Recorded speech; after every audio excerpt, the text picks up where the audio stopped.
Hello student, कैसे हैं आप सब। एक बार पुनः आप सभी का आपके अपने चैनल सी कोचिंग क्लासेस पर स्वागत है। और स्टूडेंट आज आपको समझाने वाला हूं सल्फर के 5 ऑक्सी अम्ल।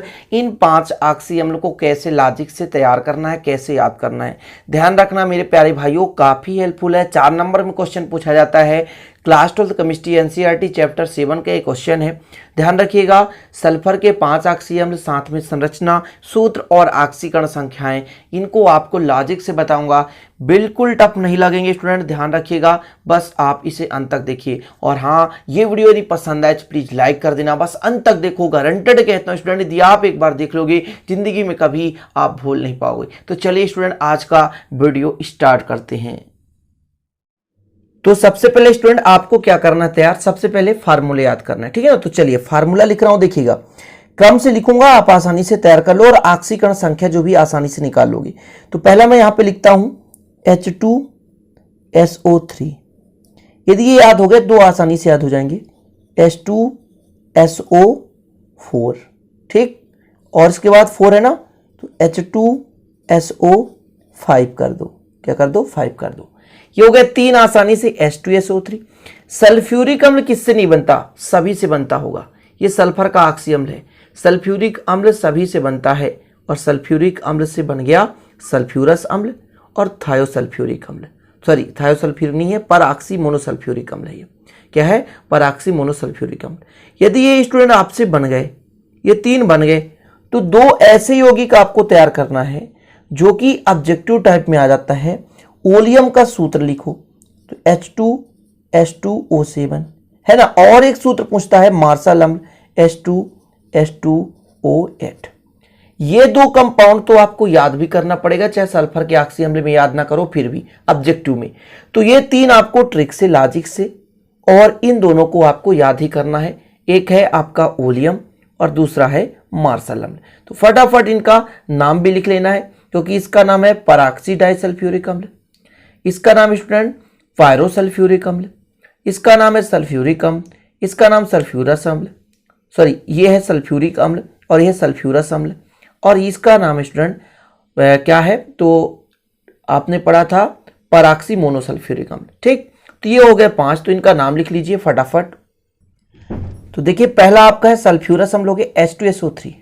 अब इसमें सभी में सल्फ्यूरिक अम्ल जुड़े हैं, देख सकते हैं, सल्फ्यूरिक अम्ल, सल्फ्यूरिक अम्ल, सल्फ्यूरिक अम्ल, सल्फ्यूरिक अम्ल। ये लॉजिक है याद करने की, लॉजिक है स्टूडेंट। यहां पर सल्फ्यूरिक अम्ल, ये भी सल्फ्यूरिक, सल्फ्यूरिक, सल्फ्यूरिक। तो यहां पर परऑक्सी मोनोसल्फ्यूरिक, पायरोसल्फ्यूरिक और परऑक्सी डाइसल्फ्यूरिक अम्ल। इस तरह से 5 ही तैयार करना है, 5 ही मात्र आपको तैयार करने हैं, 5, ठीक है। तो ये आपका हो गया क्लियर। अब इसकी आपको ऑक्सीकरण संख्या में निकालना सिखाऊंगा। देखिए किसी भी यौगिक को उठा लो, कैसे ऑक्सीकरण संख्या निकालना है, बस इतना ध्यान रखना कि हाइड्रोजन के लिए आपको रखना है +1 और ऑक्सीजन के लिए रखना है आपको -2। ये आपको 2 चीज याद रखना है। अब कहोगे कैसे आ गया सर, मुझे समझ में नहीं आता। तो संयोजकता निकालने के मैंने बहुत सारे ट्रिक बना रखे हैं, आप लोग पढ़े होंगे। तो अभी यहां पर आपको +1 रखना है हाइड्रोजन का, और सल्फर को मानना तो उसको X रखना है, और ऑक्सीजन का -2 रखना है, ठीक है स्टूडेंट। चलिए किसी एक यौगिक को उठाता हूं, जैसे मैं यहां पर लेता हूं, इसकी बात कर रहा हूं, ठीक। तो देखिएगा 2 हाइड्रोजन है, तो 2 × 1, क्योंकि एक हाइड्रोजन का 1 होता है, ठीक। यहां पर सल्फर कितने हैं, 2, तो 2x धन 8 × -2 इक्वल कितना हो जाएगा, 0 हो जाएगा। 2 1 कम 2 धन 2x, 8 दूनी 16 बराबर कितना हो जाएगा, 0 हो जाएगा, ठीक है स्टूडेंट। 16 में 2 घटा दो तो कितना हो जाएगा, 14 हो जाएगा, बराबर 0, ठीक। इसके बाद यदि मैं इसको ले जाऊं इधर प्लस, तो 2x बराबर 14, तो x बराबर कितना हो जाएगा, 14/2 यानी +7, कितना हो गया, +7। जी हाँ, इसका ऑक्सीकरण अवस्था स्टूडेंट जो आपका पहला ये अम्ल है वो हो गया +7 हो गया। सभी के निकाल कर बताऊंगा ताकि आप लोगों को दिक्कत ना हो, ना तो डाउट हो सके, ठीक है स्टूडेंट। तो पहला आपने कंप्लीट कर लिया ना, कौन सा, H2H2O8 का, ठीक। अब मैं आपको इसका बता रहा हूं, है ना, H2H2O7 का। O7 का ध्यान देखिए ना, यहां पर मैं बता रहा हूं स्टूडेंट, देखिए यहां पर देखिए 2 हाइड्रोजन है तो 2 × 1 धन 2 सल्फर है तो 2 × x, सल्फर का मैंने x माना, प्लस ऑक्सीजन कितने हैं, 7, तो 7 × -2 बराबर इतना हो जाएगा 0। 2 1 कम 2 धन 2x, 7 दूनी 14 बराबर 0। तो स्टूडेंट 14 में 2 घटा देंगे तो 12 हो जाएगा, बराबर 0 और 2x बराबर कितना हो जाएगा 12। और अब आप यहां से x का मान निकाल सकते हो 12/2 यानी 6 दूनी 12 यानी +6 यानी स्टूडेंट x बराबर कितना है +6 यहां पर ऑक्सीकरण अवस्था। मतलब जो आपका दूसरा ऑक्सी अम्ल था इसका यदि मैं कहूं तो इसका +6 हो गया ऑक्सीकरण अवस्था। ठीक है ना स्टूडेंट, ध्यान दीजिएगा। अब मैं यहां पर आपसे कहूं तो आप बता सकते हो 5 का है ना, 5 तो 5 दूनी 10, 10 में 2 घटा दो क्योंकि यहाँ का 1 होता है, 5 दूनी 10, 10 में 2 घटा दो तो कितना होगा स्टूडेंट 8, 10 में 2 घटाओगे तो 8 यानी इसका ऑक्सीकरण +8 होगा। अब आप कहोगे कि यार कठिन लग रहा, मुझे समझ में नहीं रहा कैसे निकाल लिया आपने। चलो मैं यहां पर आपको निकाल कर दिखा देता हूं। इसका निकालता हूं 2 गुणे 1 करूंगा क्योंकि 2 हाइड्रोजन यहाँ पे, धन सल्फर को x करूंगा और 5 गुणे स्टूडेंट -2 करूंगा इक्वल 0 यानी 2 1 कम 2 धन x 5 दूनी 10 बराबर 0, x - 8 बराबर 0 तो x बराबर कितना हो गया +8। जी हाँ, इसका जो ऑक्सीकरण अवस्था आया +8 आ गया। ठीक है ना, बस इसको फटाफट 4 दूनी 8 में 2 घटा दो +6 क्यों, क्योंकि सल्फर 1 है और इसमें 3 दूनी 6, 6 में 2 घटा दो तो +4 हो गया। इस प्रकार से ये सभी हो गए ऑक्सीकरण अवस्था। ऑक्सीकरण अवस्था आपसे तो बन ही जाएगा। अब रह गया क्या स्टूडेंट संरचना। तो चलिए क्रम से संरचना सभी का बता देता हूं। आपने इसको भी लॉजिक से तैयार कर लिया, इसको भी सभी में सल्फ्यूरिक अम्ल है, बस पराक्सी मोनोफायरोस पराक्सी डाइसल्फ्यूरिक अम्ल, पहला सल्फ्यूरस अम्ल, तो ये भी आपको लॉजिक से तैयार हो गया। अब आपको क्या करना है, केवल संरचना। तो चलिए संरचना देख लेते हैं। तो पहला संरचना अपन बना रहे हैं, देखिएगा पहले नंबर का ही बनाते हैं, ठीक है ना, सल्फ्यूरस अम्ल का पहले का बनाते हैं H2SO4। अच्छा H2SO4 की ही बना देते हैं कि संरचना सभी के बनाएंगे, चिंता करने की जरूरत नहीं है। तो यहाँ पहला नंबर 3 था तो 3 का कर लेते हैं, 4 का तो 4 का कर लेते हैं, कोई दिक्कत नहीं, संरचना तो बनाना है सभी का। देखिए केंद्रीय धातु परमाणु यहाँ पर पहचानना, ये ऐसे ही है क्योंकि सल्फर का ही ऑक्सी अम्ल पढ़ रहे हो। यहाँ पर स्टूडेंट याद ये ध्यान रखना है कि कंपलसरी है, यहाँ पर कितने हैं 3 हाइड्रोजन सॉरी 3 ऑक्सीजन है, तो 3 ऑक्सीजन और 2 हाइड्रोजन है। तो यदि मैं कहूँ कि 3 ऑक्सीजन, एक ऑक्सीजन ये हो गया, एक ऑक्सीजन ये हो गया और एक ऑक्सीजन ये हो गया सिंपल तरीके से, और 2 हाइड्रोजन है तो 2 हाइड्रोजन यहां पर आपने जोड़ दिया।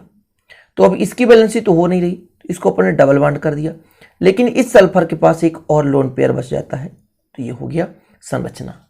किसकी संरचना हो गई भैया, H2SO3 की सल्फ्यूरस अम्ल की संरचना हो गई।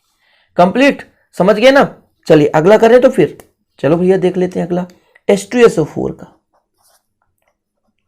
H2SO4 की संरचना। ठीक है, देखिएगा बहुत ही सिंपल तरीके से कोशिश करूंगा समझाने की। केंद्रीय धातु परमाणु आपका सल्फर है, कितने ऑक्सीजन है मेरे प्यारे भाई, 4 ऑक्सीजन। फटाफट 4 ऑक्सीजन जोड़ दो, 4 ऑक्सीजन जोड़ दो, 1 हो गया, 2 ऑक्सीजन, 3 हो गया, ये 4 हो गया। हाइड्रोजन कितने हैं 2, तो इसके साथ जोड़ दो, इसके साथ जोड़ दो। अब भाई कंप्लीट करना है तो ये डबल बॉन्ड लगाता है, तो ये डबल बॉन्ड जोड़ दो, ये डबल बॉन्ड जोड़ दो, ये आपका संरचना हो गया कंप्लीट। समझ रहे ना, H2SO4 की संरचना भी आपकी हो गई कंप्लीट। इसके बाद आपने क्या देखा था, तीसरा नंबर H2SO5। क्या स्टूडेंट, तो आपका तीसरा हो गया H2SO5 की संरचना। चलिए इसकी संरचना बनानी है आपको। तो केंद्रीय धातु परमाणु आपका सल्फर है, तो यहां पे सल्फर ही ले लेते हैं। इसके बाद कितने ऑक्सीजन है, तो 5 ऑक्सीजन है। देखिएगा तो पहले 4 ऑक्सीजन जो जोड़ ही दो, 1 2 3 4। अब 5 में तो इसमें जुड़ेगा नहीं, तो एक ये कर दो, इसके साथ एक हाइड्रोजन जोड़ दो, और कितने हाइड्रोजन, 2 हाइड्रोजन, एक इसके साथ जोड़ दो। और डबल बॉन्ड लगाना है तो एक काम करो ना, यहाँ पे जोड़ दो डबल बॉन्ड और यहाँ पर जोड़ दो, बस आपका कंप्लीट हो गया। कोई दिक्कत नहीं, हो सकता है OH यहाँ पे आ जाता, बिल्कुल टेंशन लेने की जरूरत नहीं है, आपका बिल्कुल सही है। ठीक है प्यारे भाइयों, चलिए अगला आप देख लीजिए। अगला आपका है कौन सा था, मैंने ओलियम के लिए कहा था ना, तो H2S2O7 और एक आपका है H2S2O8 हो गया। इनकी हमको संरचना बनानी है। देखिए सिंपल है, कितने कितने सल्फर है, 2 सल्फर है दोनों में, 2 सल्फर है, तो H2S2O7 और H2S2O8 2 सल्फर है, तो ये सल्फर ये सल्फर कर दिया हमने। इसके लिए यदि बनाएंगे हम तो 2 सल्फर, ये सल्फर, ये सल्फर। हर सल्फर के साथ ये आपका पहले से मैंने बताया था कि ये क्लियर है कि एक एक ऑक्सीजन जुड़ेगा ही जुड़ेगा। तो यहां पर ऑक्सीजन जोड़ दिया हमने, इसके साथ जोड़ दिया, इसके साथ जोड़ दिया, इसके साथ जोड़ दिया, ये जोड़ दिया और ये जोड़ दिया। टोटल है 7, तो एक इसके बीच में जोड़ दिया। हो गया कंप्लीट। चलो भैया, लेकिन इसमें ऐसा तो 8 हो गए, तो 3 हमने तो जोड़ दिया, ये आपका कंपलसरी है, तो 3 हमने जोड़ दिया। अब आप कहोगे यहाँ पे सिंगल जोड़ने काम नहीं होगा, तो डबल जोड़ देते हैं, ये हो गया। अब हाइड्रोजन जोड़ना और डबल बॉन्ड जोड़ना है। हाइड्रोजन जोड़कर डबल बॉन्ड लगाना है। तो चलिए हाइड्रोजन जोड़ते हैं, ध्यान दीजिएगा। तो यहाँ पर 2 हाइड्रोजन, तो एक एक दे देते हैं दोनों को, OH OH हो गया। ठीक, इसकी भी बैलेंसी कंप्लीट है, इन सभी की कंप्लीट है। यहां पर नहीं हो रही तो ये डबल बॉन्ड लगा दो, डबल बॉन्ड लगा दो, यहां डबल बॉन्ड, ये डबल बॉन्ड, यहां भी H जोड़ दो और H जोड़ दो। ठीक, और कंप्लीट नहीं हो रही ना, तो यहां डबल बॉन्ड लगा दो, यहां डबल बॉन्ड, यहां डबल बॉन्ड, यहां डबल बॉन्ड। ऑक्सीजन 2 के साथ 2 बंद बनाता है, मतलब डबल बॉन्ड बनाएगा। तो यहां पर ये ऑक्सीजन जैसे 1 2 कंप्लीट है, इसका भी 1 2, इसका भी 1 2। तो इस प्रकार से ऑक्सीजन पर यह ध्यान रखना है कि डबल बॉन्ड होना चाहिए। तो स्टूडेंट आपको कैसा लगा? थोड़ा सा टाइम लगता है, लेकिन ये जो आपको मैंने सिखाया कैसे ऑक्सीकरण निकालो, कैसे संरचना बनाओ, तो लॉजिकल था, ट्रिकी था। आशा और उम्मीद है कि समझ में आ गया होगा। इसका विधिवत नोट्स लेने के लिए आप 9685293949 पर कांटेक्ट कर सकते हैं। 9685293949 पर, है ना, 9685299149।